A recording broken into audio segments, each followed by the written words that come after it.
ફરિયાદી શ્રી બિપિનભાઈ ગોરધનભાઈની ફરિયાદ હકીકત એ રીતેની છે કે પોતે ટેક્સટાઇલના વ્યવસાય સાથે સંકળાયેલા છે અને પોતાને ત્યાં વિવર તરીકે માલ જે ઉત્પાદન થાય છે તે અલગ અલગ વેપારીઓને કાપડનું વેચાણ કરે છે.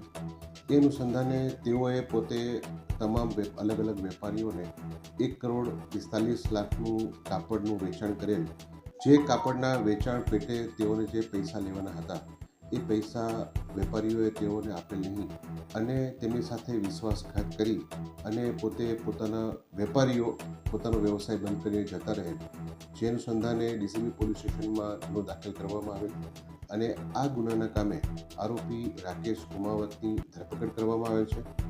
આરોપીને પૂછપરછ ચાલુ છે અને હાલની તપાસ પણ આ ગુનાની ચાલુ છે.